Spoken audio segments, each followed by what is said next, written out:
Hello বন্ধুরা, JB matric চ্যানেলে তোমাদের সকলকে স্বাগত জানাই। আমি গৌতম বিশ্বাস। বন্ধুরা, ভিডিওটা প্রথম থেকে শেষ পর্যন্ত দেখো, তোমাদের উপকারে আসবে, কারণ প্রত্যেকটা পরীক্ষায় আসার মতো অঙ্কই কিন্তু এখানে রয়েছে। শুধু এসএসসি জিডি বা কলকাতা পুলিশ বা ডব্লিউবিপি না, রেলের জন্য কিন্তু এই অঙ্কগুলো খুবই গুরুত্বপূর্ণ।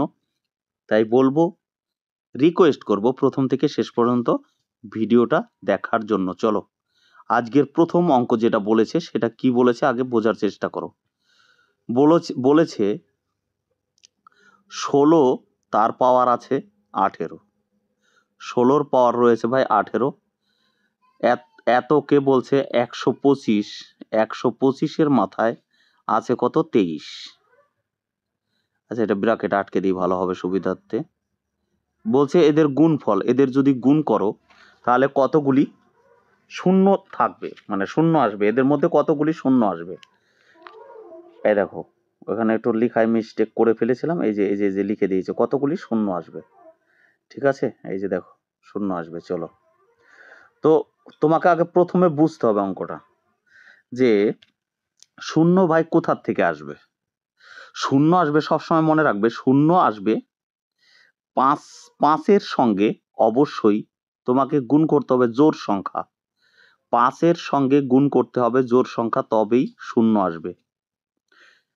কি বললাম? 5-এর সঙ্গে, যেমন দেখো, তুমি 5-এর সঙ্গে যদি তুমি 2 গুণ করো তাহলে কত হবে? শূন্য হবে লাস্টে। এই দেখো শূন্য আসবে, তো 5 দুগুণে 10, শূন্য আসবে।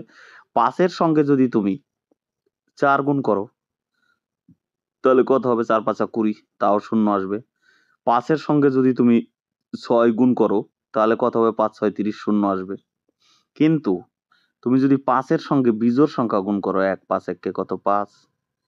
5-এর সঙ্গে যদি 3 গুণ করো তাহলে কত আসবে? 15। ভাই সবসময় 5 আসবে লাস্টে।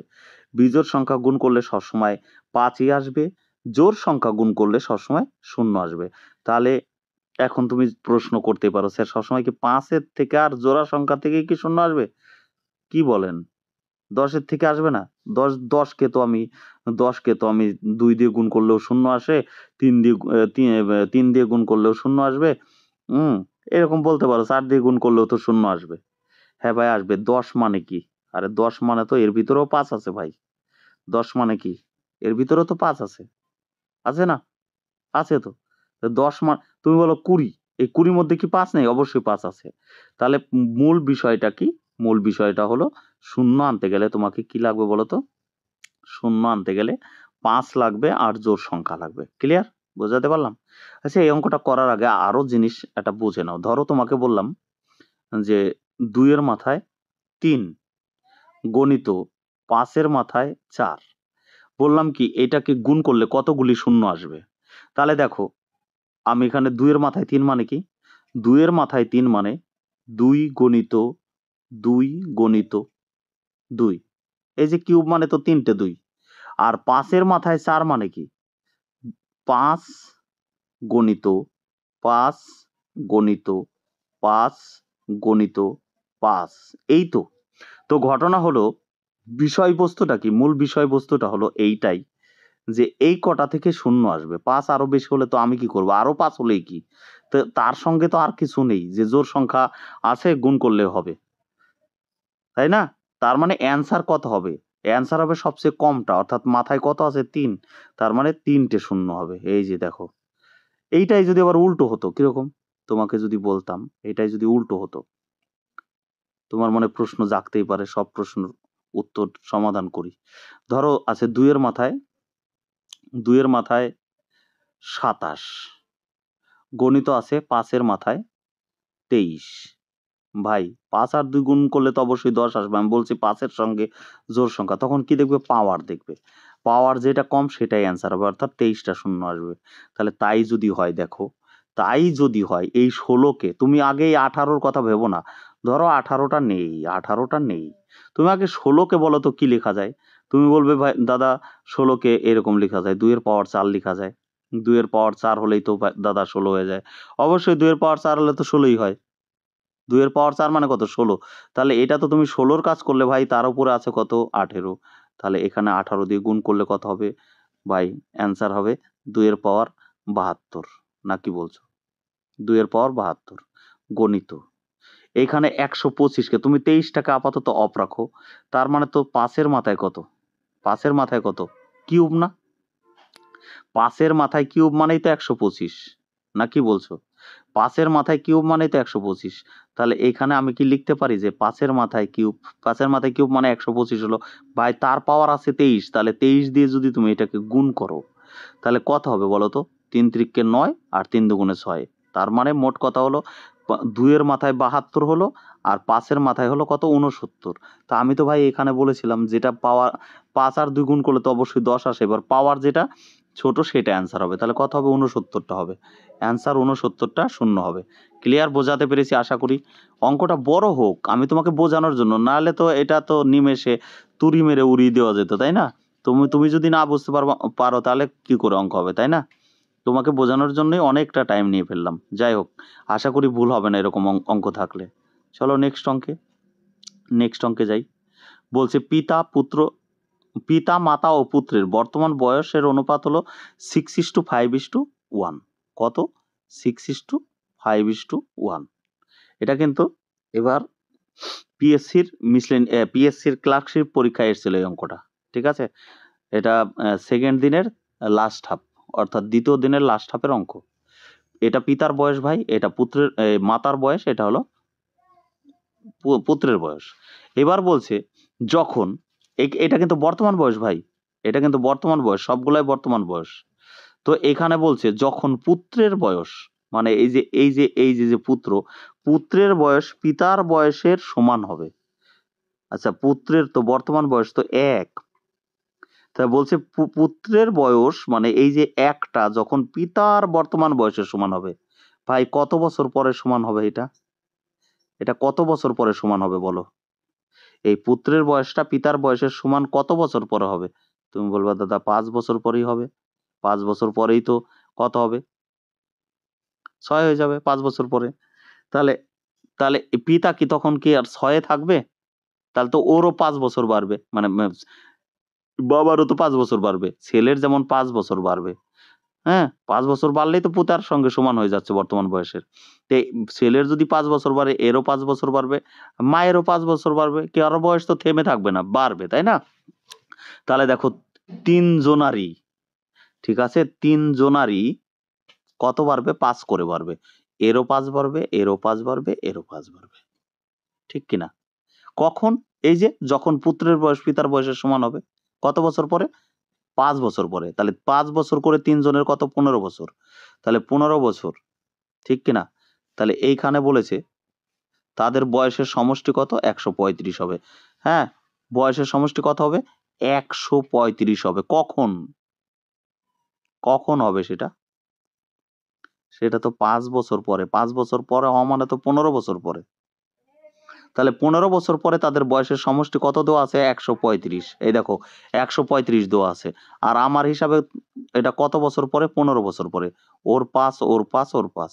তাহলে এখান থেকে যদি 15 বিয়োগ করে দাও, তাহলেই তো বর্তমান বয়স চলে আসবে, তাই না? বর্তমান বয়স আসবে না? এটা 2, এটা কত হবে? 120। এটা বর্তমান বয়স কত? 120। আর বর্তমান বয়সের অনুপাতটা তো এখানে দেওয়া আছে 6 আর 5, 11 আর 1 কত? 12। তাহলে 12 এর মান যদি 120 হয়, তাহলে 1 এর মান কত হবে? 1 এর মান 10 হবে। তাহলে পিতার বয়স কত হবে? যার 6 আছে তাহলে 60 হবে। মায়ের বয়স কত হবে? 50 হবে। আর ছেলের বয়স কত হবে? 10 হবে। এবার কার অ্যান্সার চেয়েছে? বলছে মায়ের বর্তমান বয়স কত? মায়ের বর্তমান বয়স 50। ভাই এই যে 135টা না, এইটা হলো কখন? যখন পুত্রের বয়সের পিতার বয়সের সমান হবে। তার মানে তো সেটা 5 বছর পর। এখন তুমি যদি প্রশ্ন করো দাদা 15 পেলেন কোথায়? আরে সবারই তো 5 বাড়বে। ছেলের 5 বছর বাড়লে তো বাবারও 5 বছর বাড়বে, মায়েরও 5 বছর বাড়বে। তাই 15 বিয়োগ করলে বর্তমান বয়স পাওয়া যাবে। আমার হিসাবে বর্তমান বয়সের অনুপাত 6:5:1। আমার হিসাবে মোট সমষ্টি কত? 12। আর এখানে মোট সমষ্টি কত? 120। 12 এর মান 120 হলে 1 এর মান হলো 10। তাহলে 6 10 60, 5 10 50, আর 10 একে 10। অর্থাৎ এবার মাতার বয়স চেয়েছে 50 অ্যান্সার। ক্লিয়ার? চলো নেক্সট অঙ্কে যাই আমরা। এটাও কিন্তু ওই একই হাফের পরীক্ষা, অর্থাৎ সেকেন্ড হাফ তোমার পিএসসি ক্লার্কশিপের দ্বিতীয় দিনের। বলেছে 2 প্রকার চা যথাক্রমে দাম প্রথম প্রকার চায়ের দাম 8,000 টাকা ভাই। আর দ্বিতীয় প্রকার চায়ের দাম কত? 10,000 টাকা কেজি। 1 কেজির দাম 8,000 আর এর 1 কেজির দাম 10,000। এবার প্রথম প্রকারের চা কত? 10 কেজি। ভাই 1 কেজির দাম যদি 8,000 হয়, 10 কেজির দাম কত? 80,000 হবে না? 10 কেজির দাম কত হবে? 80,000 হবে না? 80,000 হবে। আচ্ছা, দ্বিতীয় প্রকারের 1 কেজির দাম 10,000। তাহলে এরকম আছে কয় কেজি? 6 কেজি। তাহলে তো তুমি বলবে দাদা তাহলে 6 কেজির দাম 60,000 টাকা হবে। 60,000 টাকা হবে না? 60,000 টাকা হবে। তাহলে বলো তো 2 প্রকারের মোট দাম কত হলো? তাহলে তুমি বলবা 1,40,000। ঠিক কিনা? 1,40,000। 1,40,000 টাকা। এবার বলছে 20% লাভে হলে কত টাকায় বিক্রি করবা? ভাই 20% লাভ মানে কি? হ্যাঁ? তার মানে কিনা দাম যদি 100 হয়, বেচবা কত? 120 তে। এই তো। কেনা দাম 100 হলে বেচবা কততে? 120 তে। তাহলে এই শূন্য আর এখানকার একটা শূন্য কেটে দিলাম। আচ্ছা, 3টে শূন্য বসিয়ে দাও। হ্যাঁ? এবার 4 বারং কত? 48 এর 8 হাতামার কত? এই দেখো এইটাই অ্যান্সার হবে, বোঝা যাচ্ছে। 48 এর 8 চলে এসছে। হাতামার কত? 4। 12 কে 12 আর 4 কত? 16। এটা অ্যান্সার। বি দাগ অ্যান্সার। ক্লিয়ার? বি দাগ অ্যান্সার। 20% লাভ হলে এত টাকায় তোমাকে বিক্রি করতে হবে। 1,68,000 টাকা। 1,40,000 টাকার মাল। চলো নেক্সট অঙ্কে যাই আমরা। নেক্সট অঙ্ক যাওয়ার আগে আবারও প্রত্যেক দিনের মতো আবারও বলি, অঙ্কে ফুল নাম্বার পেতে হলে রানাঘাট অফলাইন ক্লাসে ভর্তি চলছে, সেখানে তোমরা ভর্তি হতে পারো। অবশ্যই যোগাযোগ নাম্বার এখানে দেওয়া রয়েছে। রানাঘাট আদর্শ সংঘ ক্লাবে কিন্তু ভর্তি চলছে অফলাইন। যারা আমার ক্লাস দেখো, আবারও বলছি, যদি ফুল নাম্বার পেতে চাও অবশ্যই এই নাম্বারে যোগাযোগ করো। 7602 78 42 36। 7602 78 42 36। প্রতি সপ্তাহের রবিবারে কিন্তু এখানে ক্লাস করানো হয় রানাঘাট আদর্শ সংঘ ক্লাবে। শুধু তাই না, এখানে যারা পড়াশোনা করে, আবারও বলছি, তাদের তো একদিন আমি সামনে থেকে ক্লাস করাই। দেখো, মোটিভেশনটা হলো সবচেয়ে বড় ব্যাপার। মোটিভেশনে তোমাকে অনেক উঁচুতে নিয়ে যেতে পারে। তুমি যত দুর্বল স্টুডেন্ট হও না কেন, মোটিভেশন দরকার, মোটিভেশন দরকার। প্রত্যেকটা স্টুডেন্ট ডিমোটিভেটেড হয়ে যাচ্ছে কেন বলতো? কারণ পরীক্ষা হচ্ছে না, অ্যাড আসছে না, কারোর পড়ার মানসিকতা থাকে না। এই যে অফলাইনে যখন পড়বে, তুমি যখন সামনে থেকে তোমাকে আমি এই যে কথাগুলা বলবো, তখন তুমি কিন্তু কি বলবো, কি কি হবে বলো তো? তুমি মোটিভেট হয়ে আবার কিন্তু পড়াশোনা করবে। ঠিক আছে? এই জন্য বলছি যে এখানে যারা ভর্তি হয়েছে তাদের কিন্তু আমি তো একদিন ক্লাসে ওইখানে করাই। এছাড়াও কিন্তু হোয়াটসঅ্যাপ গ্রুপ রয়েছে আমাদের এখানকার স্টুডেন্টদের নিয়ে। সেখানে প্রতিনিয়ত অঙ্ক পাঠাই, আমিও পাঠাই। যারা এখানে আছে গ্রুপে তারাও পাঠায়। সব অঙ্কগুলা কিন্তু ডিসকাস করা হয়। ঠিক আছে? তাছাড়াও কিন্তু অনলাইনেও ক্লাস করানো হয় এদের। ঠিক আছে? যার যা অসুবিধা হয় সেগুলো কিন্তু আলোচনা করা হয়। অর্থাৎ সপ্তাহে ৭ দিনই কিন্তু আমার সঙ্গে কানেক্টেড থাকে। তাই ভর্তি হলে অবশ্যই ৭৬02 ৭৮ ৪২ ৩৬ নাম্বারে যোগাযোগ করতে পারো। নেক্সট অঙ্ক দেখো, এখানে বলেছে ৮৭ গণিত ৮৭ ৬২ এর সঙ্গে কোন ক্ষুদ্রতম সংখ্যা যোগ করলে যোগফল একটা পূর্ণবর্গ সংখ্যা হবে? ঠিক আছে? তো এইরকম অঙ্ক থাকলে আমরা কি করব? এইরকম অঙ্ক থাকলে আমরা ডাইরেক্ট কি করি বলতো? এদের যে গ্যাপটা, মানে এই যে ৮৭৬৪ আর ৮৭৬২, এদের যা গ্যাপ হবে সবসময়, এদের যা গ্যাপ হবে, গ্যাপটা কত ভাই? ২ গ্যাপ। যা গ্যাপ হবে তাকে অর্ধেক করতে হবে। এটা কিন্তু ভাই গ্যাপ, আর এটা ফর্মুলার ২। ঠিক আছে? যা হবে তাকে স্কোয়ার করে দিলেই অ্যান্সার হয়ে যাবে। তাহলে ২ আর ২ কেটে গেল, ১ এর মাথায় স্কোয়ার মানে ১। এখন প্রশ্ন ক্লিয়ার? চলো ১ অ্যান্সার এটার। চলো নেক্সট অঙ্ক। বলছে একজন ছাত্রকে পরীক্ষায় ৬৩ নাম্বারের পরিবর্তে ভুল করে ৮৩ নথিভুক্ত করেছে। এই যে মার্কশিট দেয় না, অ্যাকচুয়ালি একজন ছাত্র পেয়েছে কত বলতো? অ্যাকচুয়ালি পেয়েছে ৬৩। ঠিক আছে? অ্যাকচুয়াল পেয়েছে কত? অ্যাকচুয়াল পেয়েছে ৬৩। কিন্তু যখন কম্পিউটারে টাইপ করতে যাক বা লিখতে গিয়ে এটাকে ৬৩ না লিখে ৮৩ লিখে ফেলেছে। হবে কিন্তু ৬৩, কিন্তু হয়েছে কত? ৮৩। ঠিক আছে? তো এর ফলে কি করেছে, ওই ক্লাসে যত ছাত্র আছে তাদের গড় নাম্বার হাফ বৃদ্ধি পেয়েছে। হ্যাঁ, হবেই তো, হাফ তো বৃদ্ধি পাবেই। মানে যাই বৃদ্ধি পাক বৃদ্ধি পাবে কেন বলো তো? কারণ তুমি 63 পেয়েছো, তোমাকে দিয়ে ফেলেছে কত 83। তা এখন ব্যাপার হলো, তোমাকে তো বেশি দিয়েছে। ভাই কত বেশি দিয়েছে বলো তো? কত বেশি দিয়েছে? 20 বেশি দিয়েছে না? হুম? এই 20 বেশি দেওয়ার জন্য কি হয়েছে, এই যে প্রত্যেক জনার হাফ করে বেড়েছে। তাহলে তুমি অ্যাকচুয়ালি তো বাড়িয়ে লিখেছে, মানে কত তোমাকে এক্সট্রা নাম্বার দিয়েছে 20। তাহলে এক জনার যদি হাফ বাড়ে, তাহলে 20 বৃদ্ধি করতে তো 40 জন স্টুডেন্ট লাগবে, তাই না? এই যে 20 তোমাকে যে বাড়াতে হবে, 20 যে তুমি বাড়িয়ে লিখেছো, এটাকে করার জন্য তোমাকে কি করবে, এক জনার যদি হাফ হয়, তাহলে 20 বানাতে গেলে কতজন লাগবে স্টুডেন্ট? 40 জন না? এই যে 40 জন অ্যান্সার। ক্লিয়ার বোঝাতে পারলাম? 40 জন অ্যান্সার। চলো নেক্সট অঙ্ক। বলছে একটি পরীক্ষায় 48টি প্রশ্ন আছে। কতগুলি প্রশ্ন আছে? 48টি। এবার এদের মধ্যে বলছে সঠিক উত্তরের জন্য 1 নাম্বার পাওয়া যায়, প্রতিটি ভুল উত্তরের জন্য হাফ নাম্বার কেটে নেওয়া হয়, বাদ দেয়। ওই তোমরা যা জানো ওএমআর শিটে, যে যেমন ডব্লিউবিতে বা কেপিতে, এই যে মানে একটা নাম্বার যদি ঠিক করো তাহলে কি হয়, তোমাকে 1 দেয়। আবার ভুল করলে ৩ অনেক পরীক্ষায় ৩ টে ভুল করলেও ১ কেটে নেয়। আবার অনেক পরীক্ষায় কি ৪ টে ভুল করলেও ১ কেটে নেয়। তো ঠিক এইরকম ব্যাপার। তাহলে আমি এখানে রাইট লিখলাম আর এখানে রং লিখলাম। ধরো প্রশ্নের পরীক্ষায় কতগুলা ছিল? ৪৮ টা। আমি প্রথমে বললাম কি, যাহ সবগুলা ঠিক করেছে। সবগুলা ঠিক করলে কত পাবে? একটায় তো ১ নাম্বার করে। তাহলে নিশ্চয়ই পাবে কত? ৪৮ পাবে। এটা কিন্তু ভাই পজিটিভ। কেন? কারণ এখানে তো নেগেটিভ নাই। ১ নাম্বার করে পাবে। আমি বললাম সবগুলা ঠিক করেছে, তাহলে ৪৮ পাবে। তাহলে সবগুলা তো অ্যাকচুয়ালি ঠিক করেনি, ভুলও তো করেছে। ভুল করেনি? তো ভুল যদি করে, তো ভুল করলে তো কাটা যাবে।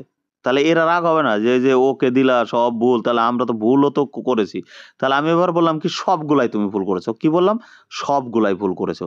তাহলে ৪৮ টা প্রশ্ন যদি ভুল করো, একবার বলেছি ঠিক করেছো, একবার বলেছি ভুল করেছো। ৪৮ টা প্রশ্ন যদি ভুল করো, তাহলে একটায় যদি হাফ কাটা যায়, তাহলে তোমার ২৪ রং হয়ে গেছে। রং হয়েছে মানে কি, তোমার কাটা যাবে। ঠিক কিনা? এই তো। আর এবার দেখো সমস্ত প্রশ্নের পরীক্ষার উত্তর দিয়ে কত পেয়েছে? ২১ পেয়েছে। এই তো অঙ্ক। তো এবার এলিগেশন করো। এই দুটো বিয়োগ করলে কত হয়? এই সাইডে লিখে দাও। এই সাইডে লিখে দাও। এটা বিয়োগ করলে কত হয় ভাই? এটা হবে ৭ আর এটা হলো ২ ২৭। ঠিক ২৭ হবে। আর এইটাকে যদি তুমি বিয়োগ করো, দেখো এই বিয়োগটা কিরকম হবে? এইটার থেকে এটা বিয়োগ, এটার থেকে এটা বিয়োগ, তার মানে -২৪ বিয়োগ কত ভাই? -২১। বলো তো বিয়োগ করলে কত হয়? মাইনাসে মাইনাসে প্লাস হয়ে যায় না? মাইনাসে মাইনাসে তো প্লাস হয়ে যায়। তাহলে ৪ আর ১ কত ভাই? ৫ আর ২ আর ২ ৪, ৪৫। ঠিক ৪৫। অর্থাৎ এটাকে যদি তুমি কাটো, ৯ দিয়ে কাটলে ৫ নং ৪৫, ৯ দিয়ে কাটলে ৩ নং ২৭। অর্থাৎ তুমি যদি ৫ টা ঠিক করে থাকো, ৩ টে ভুল করেছো। এটাই বোঝাচ্ছে। ৫ টা ঠিক করলে ৩ টে ভুল করেছো। ঠিক আছে? তো বিষয় হলো এখানে তোমার টোটাল প্রশ্ন কটা? ৪৮ টা না? টোটাল প্রশ্ন হলো ৪৮ টা। তাহলে এই হিসাবে তোমার টোটাল প্রশ্ন কটা? ৮ টা না? এই দেখো ৫ টা আর ৩ টে। মোট প্রশ্ন কত? ৮ টা। আর এই বইয়ের হিসাবে প্রশ্ন কত? ৪৮ টা। তাহলে আর ৮ এর মান যদি ৪৮ হয়, হ্যাঁ তাই তো হবে, ৮ এর মানই তো ৪৮ হবে। এবার বলছে কতগুলা প্রশ্নের ভুল উত্তর দিয়েছিল? ভাই ভুল উত্তর দিয়েছিল কত? ৩ টে। তাহলে ১ এর মান হবে এইটা, আর ৩ এর মান কত হবে? ব্যাস। তাহলে ৬ আসতে ৪৮, ৩ ৬ ১৮ টা অ্যান্সার হবে। সঠিক অ্যান্সার হবে কটা? ১৮ টা। ঠিক আছে? সঠিক অ্যান্সার হবে কটা? ১৮ টা। নেক্সট। এই অঙ্কটা অনেকেই ভুল করবে। কিরকম ভুল করবে? দেখো, এইখানে বলছে একটা ক্ষুদ্রতম সংখ্যাকে ৫৬ দিয়ে ভাগ করলে ২৫ অবশিষ্ট থাকে। ক্ষুদ্রতম বলেছে কিন্তু, কোনো ক্ষুদ্রতম সংখ্যাকে ৫৬ দিয়ে ভাগ করলে ২৫ অবশিষ্ট থাকে। তাকে ২৩ দিয়ে ভাগ করলে কত অবশিষ্ট থাকে? তাও এরকম অঙ্ক থাকলে আমরা অনেকেই মুখস্থ করে রাখি যে এই সমস্ত কিছু না, অবশিষ্ট যেটা আছে সেটাকে ২৩ দিয়ে ভাগ করলেই অ্যান্সার বেরিয়ে যাবে। তাহলে আমরা দেখছি কি ২৫ কে ২৩ দিয়ে ভাগ করলে কত হবে অ্যান্সার? ২ হবে। কিন্তু এটা রং অ্যান্সার ভাই। এটা রং অ্যান্সার। এটা আমাদের আগে বুঝতে হবে। আমরা জানি এই ৫৬-৫৬ বিষয় না। বিষয় হলো অবশিষ্ট যেটা থাকবে সেটাকে যদি আমি এটা দিয়ে ভাগ করি, যেটা থাকবে সেটাই অ্যান্সার হবে। সেই হিসাবে আমার কত হয়? ২। কিন্তু এটা রং অ্যান্সার ভাই। ঠিক আছে? এই ২৩ এর জায়গায় ২৩ এর 23-এর জায়গাটায় কিন্তু ভুল আছে বিষয়টা। ঠিক আছে? তো বিষয়টা কিরকম ভালো করে বোঝার চেষ্টা করো। তোমাকে আমি বললাম এই অঙ্ক, আমি একটা অঙ্ক বানিয়ে দিই। তোমাকে আমি বললাম যে একটা সংখ্যাকে যদি 32 দিয়ে ভাগ করা হয়, 32 দিয়ে ভাগ করা হয়, তাহলে তোমাকে বললাম 18 অবশিষ্ট থাকে। এই দেখো এই অঙ্কের সঙ্গে মিলিয়ে নাও। 32 দিয়ে ভাগ করলে 18 অবশিষ্ট থাকে। তাহলে আমি বললাম সেই সংখ্যাটাকে 16 দিয়ে ভাগ করলে, ভালো করে দেখো, 16 দিয়ে ভাগ করলে কত অবশিষ্ট থাকবে?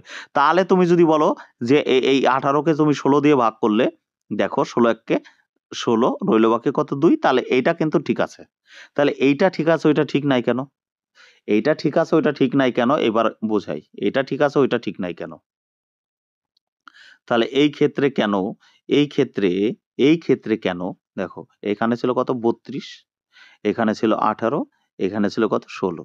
আমি বললাম এটাকে এটা দিয়ে এটাকে ভাগ করে দাও, যেটা অ্যান্সার হবে সেটা হয়ে যাবে। ঠিক আছে? তাহলে এইটা হবে না কেন? 23 দিয়ে 25 কে ভাগ করলে 2 তো আসে, তাহলে হবে না কেন? না, এইটার সঙ্গে ওইটার পার্থক্য আছে। কিরকম পার্থক্য বলো তো? দেখো এখানে 32 ছিল। এইটারই দেখো অর্ধেক এইটা। অর্থাৎ এইটা কিন্তু এটার গুণিতক। 16 র গুণিতক কিন্তু একটু খেয়াল করে দেখো তো, 56 র গুণিতক কি 23? 56 র গুণিতক কিন্তু 23 না। অতএব তুমি যে পদ্ধতিটা 2 করেছো সেটা রং অ্যান্সার। তাহলে অ্যান্সারটা আমরা কিভাবে বের করব? অ্যান্সারটা আমরা কিভাবে বের করব? দেখো অ্যান্সারটা আমরা কিভাবে বের করব? দেখো, ধরো আমি একটা ভাগ প্রক্রিয়া দিলাম। তোমাকে কত দিয়ে ভাগ করা হয়েছে? 56 দিয়ে ভাগ করতে বললাম। ঠিক আছে? তাহলে অবশিষ্ট কত ভাই? 25। তাহলে এখানে ক্ষুদ্রতম বলেছে। তার মানে এখানে এমন একটা সংখ্যা আছে যেটা সবচেয়ে ক্ষুদ্রতম। হ্যাঁ? তাহলে আমি এখানে ভাগফল বললাম 1। হ্যাঁ? তাহলে বলো তো এইটা কত, কিভাবে পাবা? এটা কিভাবে পাবা? তাহলে তুমি বলবা যে স্যার 56 একে 56, 56 একে 56 আর 25 যোগ করে দেব। তাহলে এইটা পাওয়া যাবে। কত হয়? 6 আর 5 11 1, হাতে আমার কত?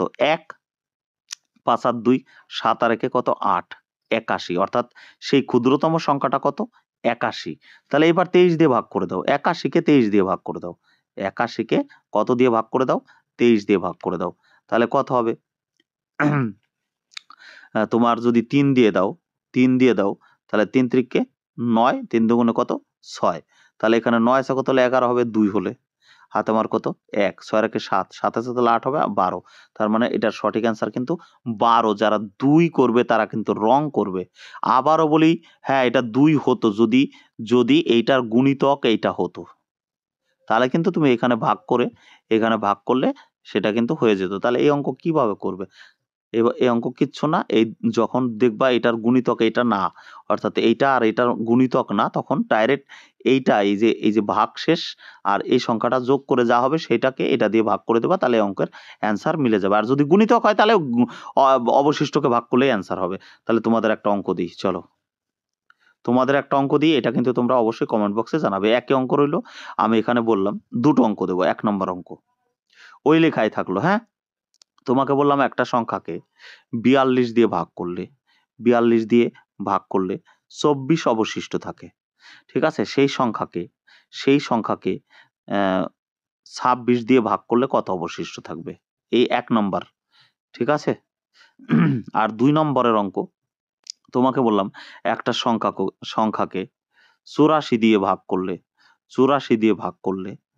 বললাম 27 অবশিষ্ট 84 দিয়ে ভাগ করলে কত অবশিষ্ট থাকে? দাঁড়াও, 84 দিয়ে ভাগ করলে বললাম 52 অবশিষ্ট থাকে। তাহলে সেই সংখ্যাটাকে 42 দিয়ে ভাগ করলে কত অবশিষ্ট থাকে? এই যদি বুঝে থাকো এই দুটো প্রশ্নের অঙ্ক 1 নম্বর দিয়ে একটা অ্যান্সার দেবে, 2 নম্বর দিয়ে একটা অ্যান্সার দেবে, তাহলে বুঝতে পারবো তোমরা বুঝতে পেরেছো। আশা করি সবাই অ্যান্সারটা দেবে। ঠিক আছে? চলো আজকে এই পর্যন্তই। ভালো থেকো সবাই। আবারও বলছি, যারা ভর্তি হতে চাও রানাঘাটে তোমরা কিন্তু অফলাইনে ভর্তি হতে পারো। 76 02 78 42 36 নাম্বারে ফোন করে। 76 02 78 42 36, 76 02 78 42 36 এই নম্বরে ফোন করে তোমরা বিস্তারিত জেনে নিতে পারো। চলো ভাই, আজকের মতো